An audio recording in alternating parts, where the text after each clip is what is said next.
So, hello everybody. Today I take you walking in the Vaucluse. When I find the track, okay, it's here.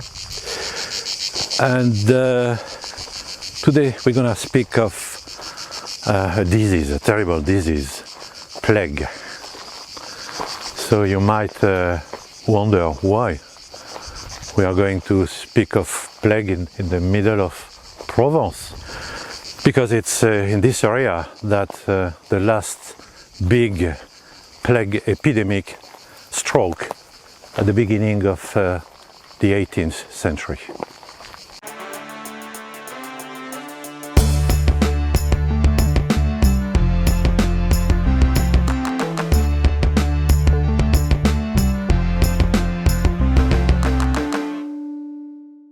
So everybody heard about the Black Death, the plague of 1348, which literally killed a third of European population. But it is less known that plague was already existing in antiquity, and in the beginning of the Middle Ages. We speak of the plague of Justinian, which devastated the Byzantine Empire for several centuries. Actually, plague is still endemic, is still existing in some areas of the world, in Asia, in Africa, and even in Northern America. Actually, there were several epidemics in France. Until recently, since in 1920, there was an epidemic in Paris, which killed about 30 persons. So it's not only a disease from the past. But let's speak of the last big epidemic that struck France. It was in 1720. And the story goes that there was a sail ship arriving in the port of Marseille. The name of the sail ship was Le Grand Saint-Antoine, the Great Saint Anthony, and she started to unload its cargo, which was made of precious fabric, silk, and so on. But nobody knew that it was also unloading plenty of tiny little stowaways, fleas, and those fleas were also transporting hidden travelers, little bacillus of plague. The name is Yersinia pestis. The name comes from the scientist Yersin, who discovered the bacillus of plague in 1894. And it is this bacillus which is going to kill a lot of people in Provence and Languedoc at the beginning of this 18th century. This dangerous cargo was unloaded in May 25th, and it took about 1 month when the first people in Marseille died of plague. But it is only on the 31st of July that it was decided to put the entire town in a quarantine.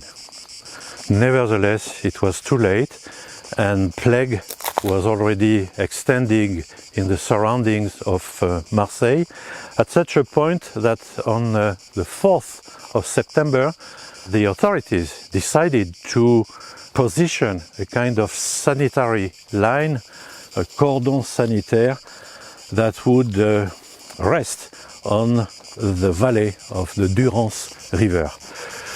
Nevertheless, it was too late, and on September the 25th, the town of Apt, the middle of Provence, was already contaminated.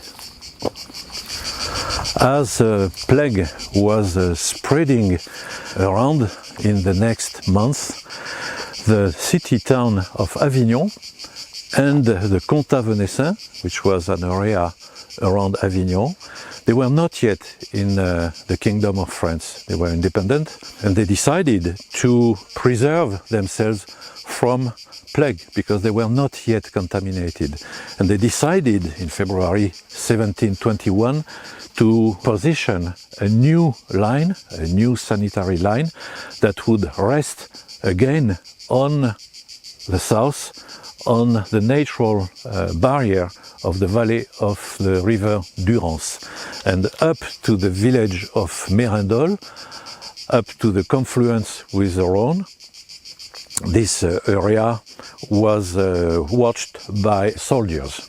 Also, and above all, from the town of Mérindol northward, one decided to position this time not only some soldiers controlling the roads, but also a moat. This moat would be about 6 feet deep and 6 feet wide. And when it was not possible to dig this moat, one decided to replace it by a dry stone wall. This dry stone wall would be about 6 feet high and 2 feet wide. And this is this dry wall that we actually are following. You can see some sections of the mur de la Peste, or the wall of plague, le mur de la ligne, as it was really named, the wall of the line. So the building of the wall started in March 1721, and it took about 500 workers to build it. Those workers were borrowed from the neighboring parishes, and actually they were not very eager to work at the wall. They were very poorly paid. Nevertheless, at the end of July 1721, the wall was completed. It was about 30 kilometers long, roughly from Mérindol, near the Durance River, until the border of the Dauphiné area. And I know what you're gonna tell me. Not really the Great Wall of China, and although it was kept by 1,000 soldiers from the Comtat Venaissin, it was probably easy for smugglers to cross. And what had to happen happened, and in August 1721, plague was in Avignon.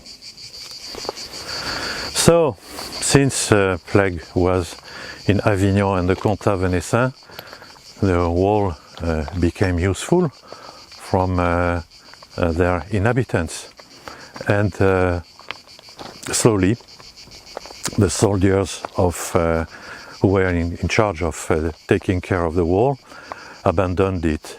But certainly it was no longer useful for the people of Avignon, but it became very useful for the inhabitants of French Provence, because when plague was appearing in Avignon, it was slowly disappearing already in the French Provence. And then the wall became kept, this time by French soldiers. This is why actually you find plenty of barracks, plenty of those guard houses on both sides of the wall. Then in 1722, this terrible epidemic disappeared, but in Provence, in Avignon and around, and in the Languedoc, it had killed about 126,000 persons. Only for Marseille, there were 50,000 people who died because of plague. So almost one inhabitant upon 3. It's a huge catastrophe. Nevertheless, the wall was no longer useful for anybody. it slowly started to fall into pieces and to fall in oblivion, by the way. And since a few decades, an association, which name is Association de la Pierre Sèche en Vaucluse, this association decided to restore or to reinforce some sections of the wall, and this is how you can discover the organization, which was quite simple, of the wall. So about 50 sentry boxes, about 40 quadrangular guard houses, and about 20 small enclosures made for the pack animals and for provisions. And today there is also a footpath that we are now following, le sentier du mur de la Peste, that you can follow on the entire length of this wall in beautiful surroundings.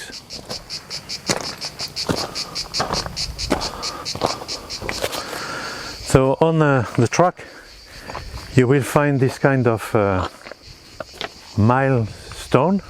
They are very interesting because they are decorated with a strange engraving that is representing a person wearing a special costume with a mask that is looking like a bird beak. And those persons who were called in French les corbeaux, in English the crows. Such were called the plague doctors, people who had to approach the sufferers, and they had to wear supposedly protective outfit, which was made of a very long dress. The dress was made out of either fabric or waxed leather. They were also wearing a balaclava, a hat, gloves, boots made of leather, kind of glasses, and above all they had a kind of mask in shape of bird beak. It was made out of cardboard or leather, and this cardboard nose was containing plenty of filters. So those filters could be made of a sponge full of laudanum, full of vinegar, camphor, with herbs and special spices, which were meant to resist contagion and also the bad smell. These plague doctors also had a kind of cane which helped them to examine the sick without touching them, and also to push back the sufferers who wanted to touch them.